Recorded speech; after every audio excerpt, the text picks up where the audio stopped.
Pedimos que tomem seus assentos.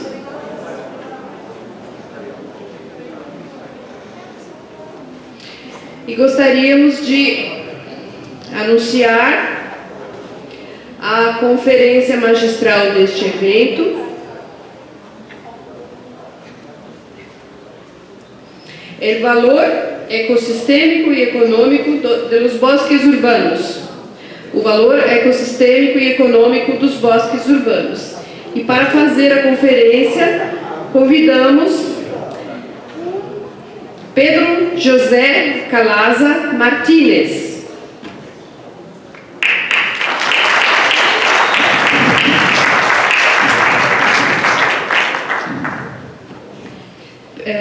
Pedro é doutor em Engenharia Agrícola pela Universidade Santiago de Compostela e doutor em Paisagismo pela Universidade de Lisboa. Diretor de Infraestrutura Verde na Urbacer, reitor do Colégio Oficial de Agrônomos da Galícia, presidente da Fundação de Engenharia Agronômica para o Desenvolvimento da Galícia, diretor da Escola Galega de Paisagem da Fundação Juana de Vega e secretaria do Conselho Galego de Engenharia. Ele também é membro do grupo de trabalho WG7 sobre florestas urbanas e periurbanas da FAO, ONU, do grupo de estudos do território da Universidade A Corunha e coordenador da Comissão de Florestas Urbanas e Granada, padrão, Norma Granada, da Associação Espanhola de Parques e Jardins Públicos. Ele desenvolve seu trabalho profissional na esfera privada, direcionando as atividades da empresa Urbacer no campo do planejamento, projeto e gestão da paisagem, infraestrutura verde e espaços públicos. Complementa sua atuação como pesquisador e professor de arquitetura paisagística, Universidade de Santiago de Compostela e Universidade Politécnica de Madrid, além de ser professor em universidades estrangeiras, por exemplo, o programa de pós-graduação em recursos naturais, do qual ele é um colaborador. Muito obrigada, Pedro Calaza, e passo a ti as palavras.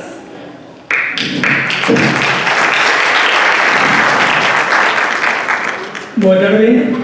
Creo que todo el mundo puede conectarse a traducción simultánea. Conectados na rádio 101.6, 101.5, perdão, para conseguir assistir em português, quem preferir.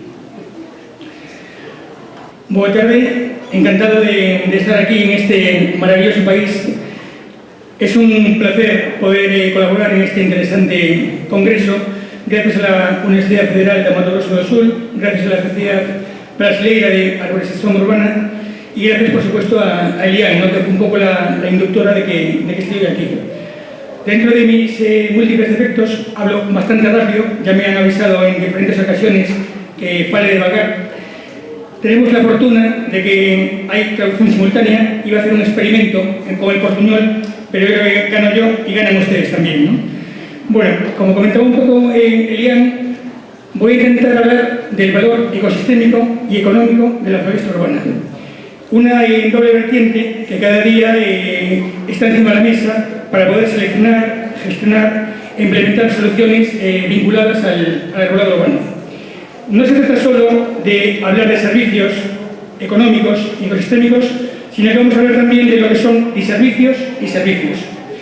Todo lo que os voy a comentar emana tanto de mis líneas de investigación como de mis interacciones con diferentes entidades, ¿no? Una de mis líneas de investigación es la parte de los diservicios.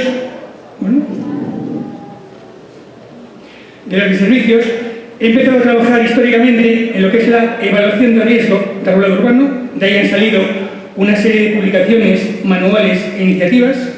Y luego también me he pasado al otro lado, a la parte de los servicios. Y me he especializado en cómo se puede utilizar el urbanismo, la planificación, para la mejora de la salud pública. Por tanto, tengo una mirada un poco contrapuesta de los servicios y de los diservicios, ¿no? Y ello en cierta medida pues, ha derivado en publicaciones. Publicaciones e interacciones con diferentes entidades, ¿no? La Asociación Española de Parques y Jardines Públicos, que tenemos, entre otras cosas, una norma de valoración económica, que algunos conoceréis, que es la norma Granada. ¿Qué tal voy de velocidad de hablar? ¿Bien? Bueno. Y luego también otras interacciones con entidades como la FAO, concretamente un grupo de trabajo de bosques urbanos y periurbanos en todo lo que es la cuenca mediterránea.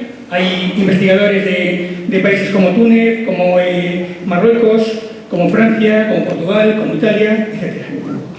Bien, lo que es muy interesante, lo que voy a intentar trasladar es esa doble perspectiva, ¿no? La perspectiva positiva, la perspectiva vinculada al ocio, al recreo, a la salud, y la perspectiva vinculada al riesgo, ¿no? Cómo minimizar, en cierta medida, el riesgo hablado en las ciudades. El otro día, hablando con Marco Aurelio, yo le decía, como decía Sócrates, yo solo sé que no sé nada. Él me tradujo la frase, eu só sei que no sé de nada. ¿Por qué? El mundo es cambiante. El mundo es cambiante en todo. Y también es cambiante en la arboricultura. Dos ejemplos. El primero, Leonardo da Vinci, la regla del arbolado. Una regla postulada hace 500 años que ha sido demostrada matemáticamente hace 5. Una cosa planteada hace 500 años, por fin tiene respaldo técnico-científico. Por el contrario, no sé si conocéis el trabajo de Klaus Matek, un investigador alemán que planteó en el año 94 el famoso axioma de la carga uniforme, que se utiliza en Europa para el cálculo de la estática vinculada al arbolado. Pues bien, este axioma de la carga uniforme, respaldado con planteamientos matemáticos, hoy en día se está empezando a desmontar. Es decir, un planeamiento antiguo se acaba de demostrar y un planteamiento nuevo se acaba de desmontar. Un mundo cambiante. Por tanto, yo solo sé que no sé nada. Un poco de contexto. En el siglo XVII, un filósofo, Thomas Hobbes, decía Homo homini lupus. El hombre es un lobo para el hombre. Si el hombre es un lobo para el hombre, es capaz de cometer atrocidades contra sus prójimos, ¿qué es capaz de hacer a otras especies? A la flora, a la fauna, al paisaje, al territorio. Pues de aquí deriva un poco la problemática actual vinculada al territorio. Fragmentación del territorio, pérdida de biodiversidad, islas de calor, calentamiento global, contaminación, la gestión del agua. Decía Tales de Mileto, uno de los 7 sabios griegos, fundador de la escuela jónica, que todo deriva del agua, todo empieza en el agua. ¿Qué hemos hecho a lo largo de la historia los humanos? Nos hemos asentado a lo largo de ríos, de cursos de agua, y los hemos degradado, los hemos aniquilado, los hemos entubado. Por tanto, problemas ambientales derivados de una mala praxis, de una mala gestión de los hombres. Estamos en una especie de momento en el que hay un crecimiento antrópico vertiginoso y acompañado de una involución de la parte más natural, ¿no? Un problema que genera diferentes problemas. No me he equivocado de imagen en la presentación. Este que veis en pantalla es un demonio que se llama Apucius, que según los tratados de demonología se dedicaba a arrancar árboles y a aplastar a la gente con ellos. ¿Cuál es la lectura? Si eliminamos los árboles, si eliminamos la vegetación en medio urbano, periurbano, etc., las consecuencias reales con la salud pública, las consecuencias reales con la salud humana, las consecuencias reales con el territorio pueden ser catastróficas. Y esto no es un tema baladí, ¿no? Es una realidad. De hecho, hay una serie de enfermedades que se denominan ENT, enfermedades no transmisibles, que causan en el mundo el 92% de las muertes. 92%. La Organización Mundial de la Salud dice que hay 3 causas que originan este tipo de enfermedades. Una mala urbanización, un envejecimiento poblacional y la globalización, especialmente por los hábitos de vida, sedentarismo, obesidades, alimentación, etc. Por tanto, un esquema general patético, terrible, derivado de la mala praxis, que se ha ido contaminando con la aparición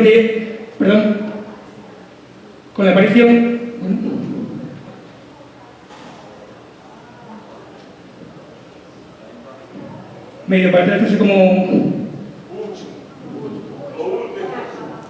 Lo último a la izquierda. Ah, abajo, vale. Vale, perdón. Con la aparición de otros elementos, ¿no?, que decimos del segundo cambiante, el COVID. El COVID, dentro de lo malo, ha supuesto un punto de inflexión. ¿Por qué? Porque han aparecido iniciativas y planteamientos para mejorar la planificación y ofrecer a todos los ciudadanos una especie de equidad ambiental, equidad verde en las ciudades. Por tanto, una mala gestión del territorio, una mala gestión del paisaje, del medio natural, que genera problemas. Primera pregunta, ¿estamos haciendo bien las cosas? ¿Estamos planificando bien? Esto podría ser una maqueta de cualquier ciudad, la que vemos gris, gris y solo gris. ¿Dónde está el elemento fundamental? ¿Dónde está la capa que debería condicionar el planeamiento urbano? Todo ello está siendo estudiado, hay diferentes técnicas e ideas, todas convergen en una teoría de planificación ecológica o ecoplanificación, creo que esta imagen la puso también ayer el profesor Demóstenes. Pues la planificación es estrategias y técnicas que combinan urbanismo y naturaleza para crear lugares saludables, civilizados, enriquecedores para vivir. Bueno, la traducción la he hecho con el Google, a lo mejor hay algún fallo, ¿eh? Bien, por tanto, decía que hay teorías y hay planteamientos y hay empujes, ¿no?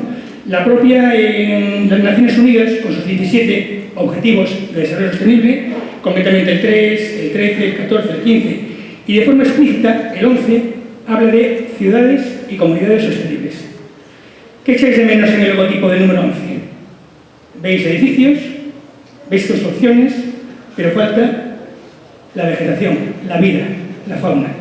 Quizás el logotipo no es el más acertado, ¿no?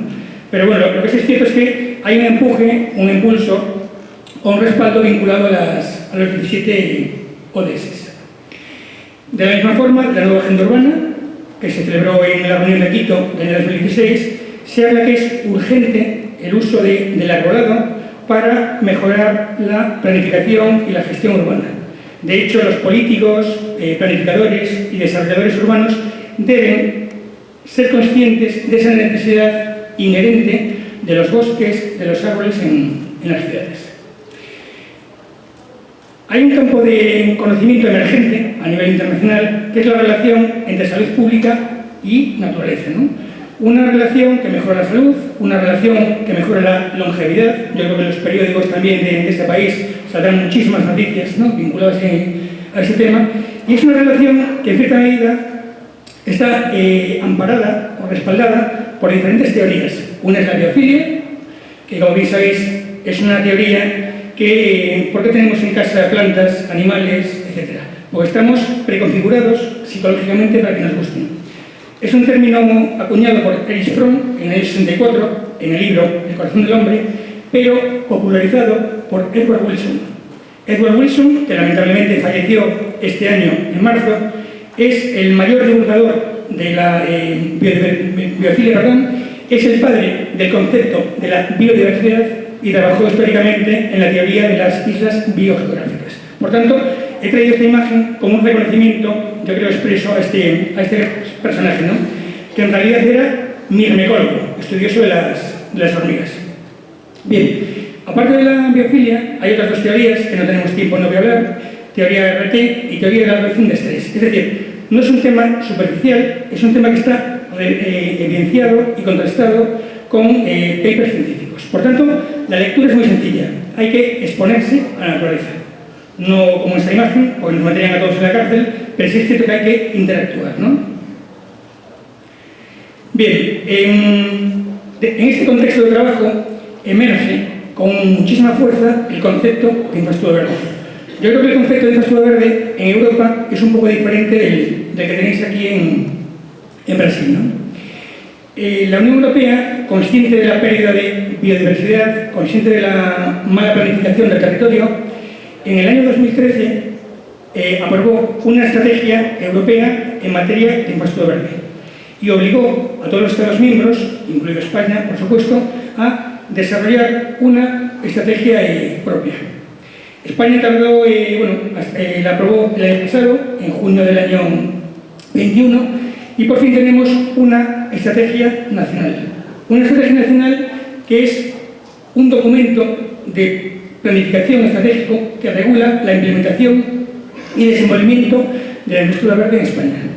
Si os fijáis en el nombre de la estrategia, no solo es de infraestructura verde, es también de conectividad y restauración ecológica. ¿Por qué? Primer punto importante, si no hay conectividad, no hay infraestructura verde. Un sistema de espacios verdes en Campo Grande, si no están conectados, no hay infraestructura verde. Es otra cosa, es un sistema de espacios verdes. Si yo no garantizo el flujo ecológico, la dinámica ecológica entre los elementos verdes, no tengo una red de infraestructura verde. ¿Qué es la infraestructura verde en España? Bueno, es una red fundamental, ecológicamente coherente y estratégicamente planificada, es decir, hay planificación, hay diseño y hay gestión. Es decir, está pensada. Y de hecho, lo que se quiere en Europa y lo que se quiere en España es que la estrategia de infraestructura verde esté por encima de los planes generales de urbanismo. No que sea un anejo de un plan general, sino que sea el condicionante fundamental. ¿Para qué es importante la infraestructura verde?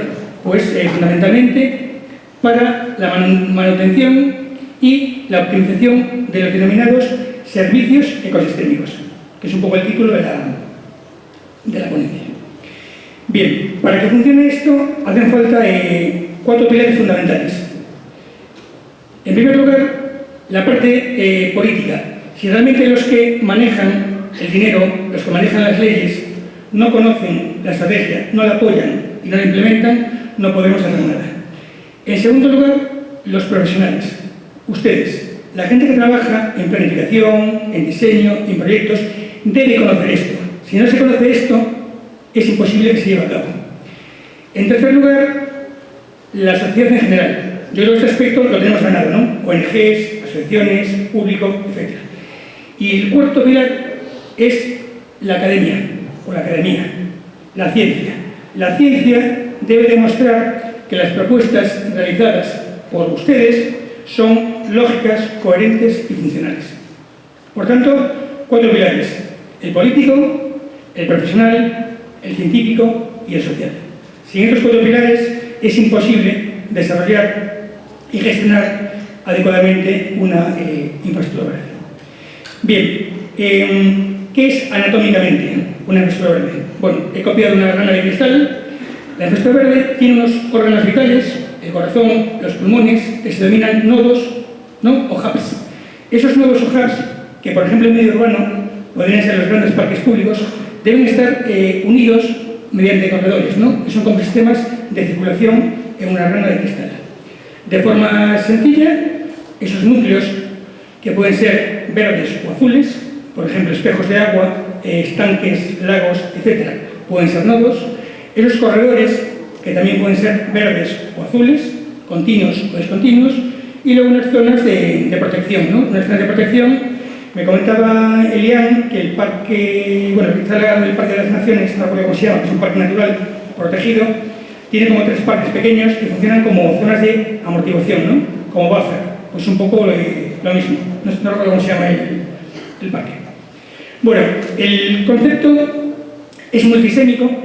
En Europa, antes del año 2006, había 35 definiciones diferentes de infraestructura verde. ¿Qué tal va la traductora? Voy muy rápido. ¿Se entiende bien? ¿Sí? Vale, es un concepto también multiescalar. ¿Por qué es multiescalar? Es multiescalar en 2 sentidos. Administrativo, la infraestructura verde tiene que desarrollarla el Estado, las regiones y los municipios, y también es escalar en el sentido espacial. Es multifuncional, no se busca solo una función, se buscan muchas. Es multitemporal, aquí trabajamos en 4 dimensiones, no en 3 como la arquitectura tradicional. Y por supuesto es multidisciplinar. Nosotros en España, en algún proyecto piloto que hemos desarrollado, hemos trabajado desarrollando una estrategia de infraestructura verde, ingenieros de diferentes tipos, arquitectos, biólogos, ambientalistas, médicos, sociólogos, filósofos, es decir, de todo. ¿Por qué? Porque la infraestructura verde es el futuro. Y si no incorporamos las diferentes disciplinas que van a diseñar, a dimensionar y a implementar las ciudades, pues no estaremos haciendo lo mismo. Los planteamientos iniciales de Infraestructura Verde tampoco son nuevos, ¿no? Decía William Blake, ¿no?, el poeta de los Tigres de la Ira, o que fue testado, hoxe, bueno, no hablo bien portugués, ya fue imaginado, ¿no? Ha habido a lo largo de la historia diferentes planteamientos, ¿no?, que en cierta medida pues, apoyan este tipo de ideas, ¿no?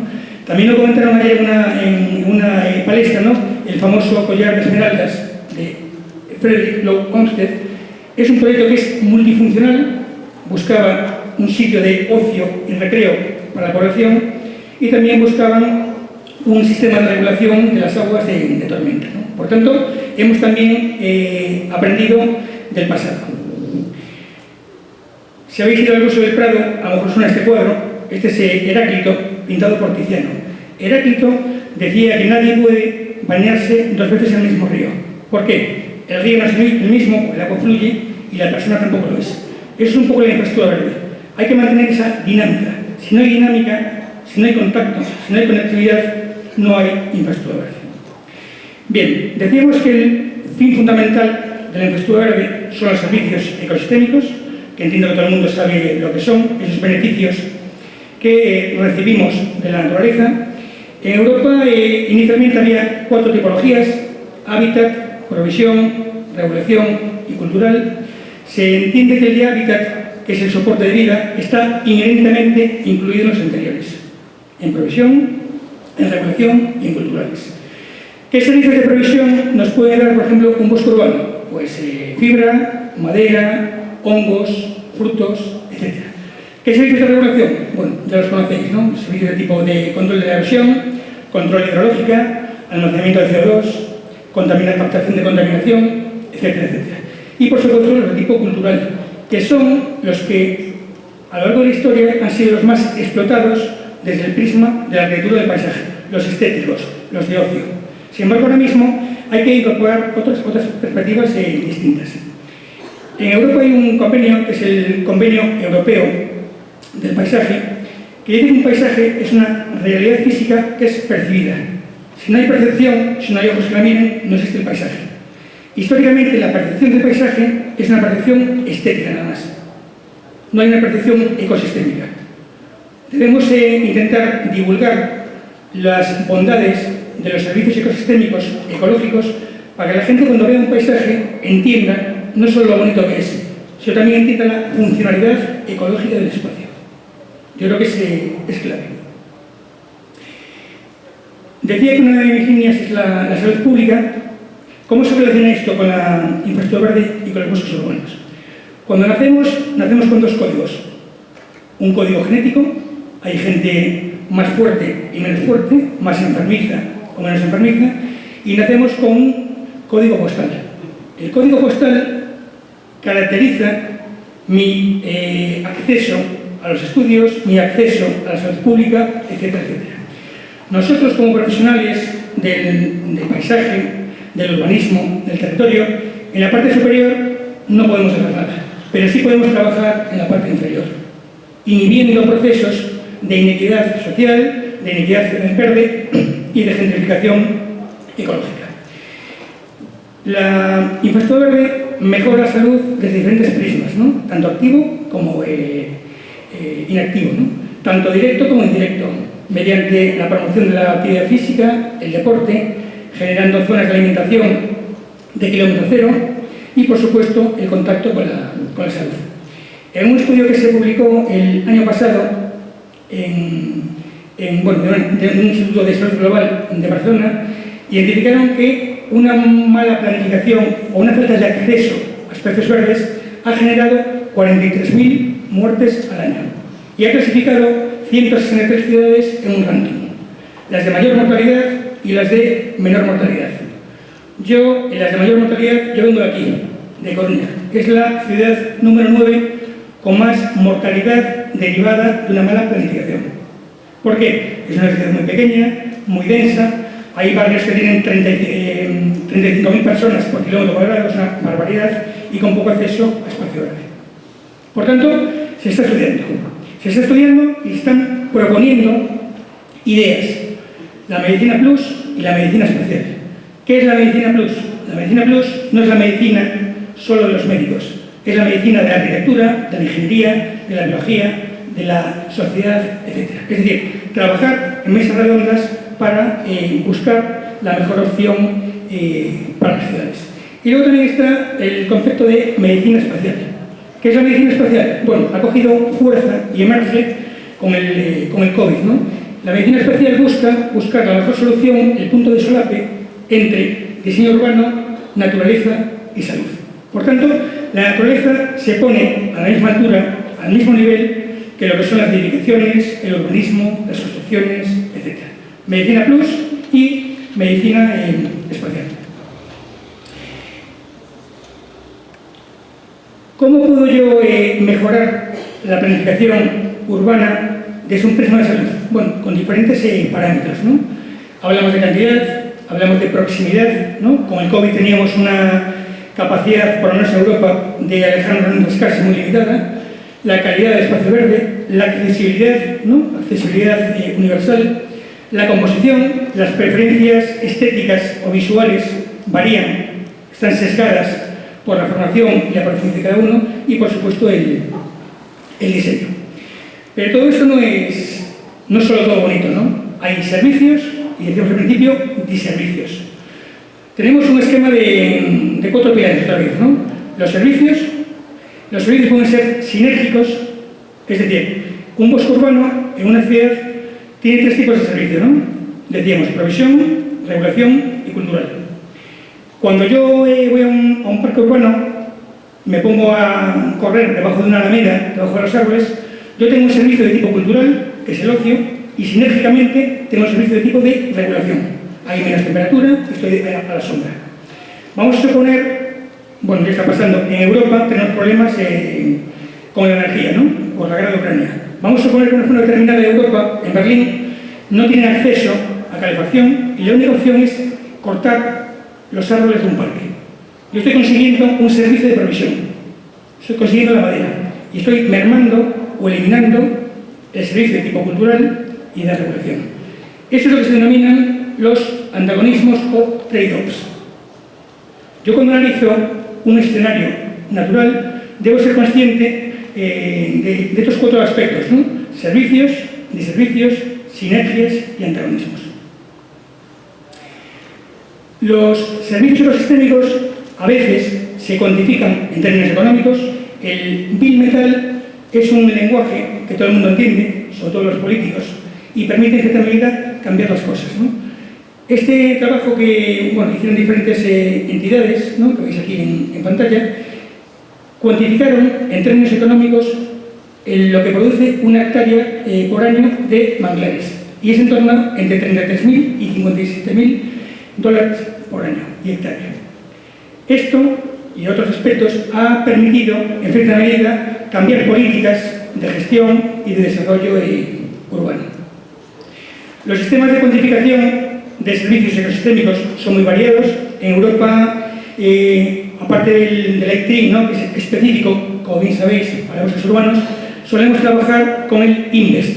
El INVEST es un sistema gratuito de cuantificación de servicios ecosistémicos para grandes escenarios, por ejemplo, para una ciudad entera, una región, etc. Aparte de lo que es la cuantificación, también se habló en diferentes conferencias estos días, ¿no? Es el tema de la inteligencia artificial. La inteligencia artificial está siendo utilizada no solo para seleccionar los puntos de plantación de las especies determinadas más óptimas, sino también para identificar en las ciudades los puntos más débiles a nivel de confort térmico.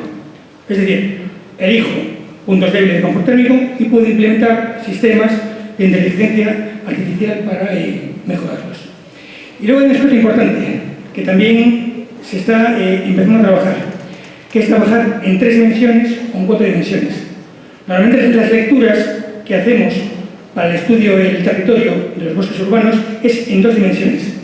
Sin embargo, la lectura de conectividad en 3 dimensiones es totalmente distinta, e incluso en 4, esa evolución espacio-temporal de las lecturas.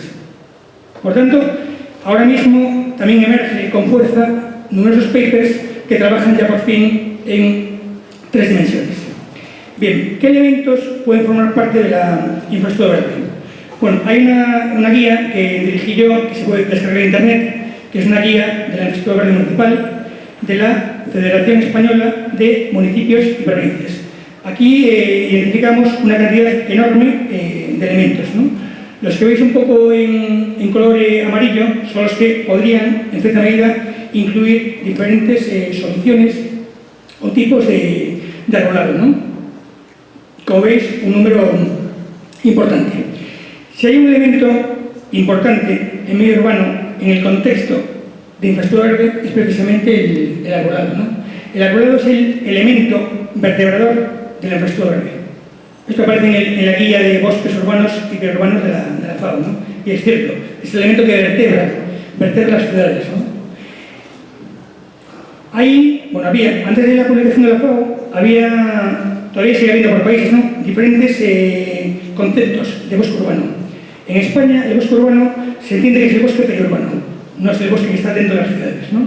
Hay parques, hay jardines, el bosque es la parte más perimetral. Para solucionar esto, como bien sabéis, la FAO homogeneizó una definición. El bosque urbano no son solo bosques, son más cosas. Y es lo que veis en pantalla. Son redes, volvemos a la conectividad, ¿no?, o sistemas que comprenden todos los bosques, grupos de árboles y árboles individuales. Es decir, la lectura es una lectura compleja, holística, global, pero los elementos pueden ser elementos individuales. También es una tipología de bosque urbano, según la FAO, incluyendo florestas, árboles de rúa, árboles en parques y jardines y árboles en áreas abandonadas. Concepto, definición FAO.